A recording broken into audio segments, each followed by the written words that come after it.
அனைவருக்கும் வணக்கம். நான் உங்கள் மயிலாடுதுறை ஜோதிடர் விஷால் விவர்தன் பேசுகிறேங்க. இனி நம்ம பார்க்கக்கூடிய பதிவு என்பதுங்க, ராகு கேதுகளுக்கு பார்வை பலம் உண்டா? ராகு கேதுகள் அப்படின்னு சொல்லக்கூடிய கிரகங்கள் நிழல் கிரகங்கள், பருப்பொருள் அற்ற கிரகங்கள். நிழல் கிரகங்களுக்கு எந்த விதமான பார்வை அமைப்பு கிடையாதுங்க. 3ஆம் பார்வை உண்டு, 11ஆம் பார்வை உண்டு என்ற அமைப்பெல்லாம் எடுக்கணுங்கிற அவசியம் கிடையாதுங்க. ராகு கேதுவை பொறுத்த வரைக்கும் தான் எந்த வீட்டில் இருக்கின்றாரோ அந்த வீட்டின் அதிபதி போல செயல்படுவாங்க.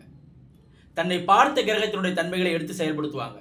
தனக்கு கேந்திரங்கள் இருக்கக்கூடிய கிரகத்தினுடைய தன்மைகளை எடுத்து செயல்படுத்துவாங்க. தன்னோடு சேர்ந்த கிரகத்தினுடைய தன்மைகளை எடுத்து செயல்படுத்தக்கூடியவர் யாரு அப்படின்னா இந்த ராகு கேதுகள். அவர்களுக்கென்று சொந்தமாக ஆட்சி உச்ச வீடுகள்லாம் கிடையாதுங்க. ரிஷபத்தில் ராகு உச்சம், விருச்சிகத்தில் கேது உச்சம் என்பதெல்லாம் ஒரு சரியில்லாத அமைப்புங்க. அது போன்ற அமைப்பெல்லாம் எடுக்க வேண்டிய அவசியம் இல்லை. எந்த வீட்டில் இருக்காங்களோ அந்த வீட்டினுடைய அதிபதி போல பலன் தரக்கூடியவர்கள் ராகு கேதுகள்.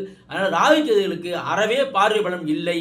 அவை நிழல் கிரகங்கள், நிழலுக்கு பார்வை அமைப்பு கிடையாது என்ற அமைப்பதாக நம்ம எடுக்கணும். நன்றி.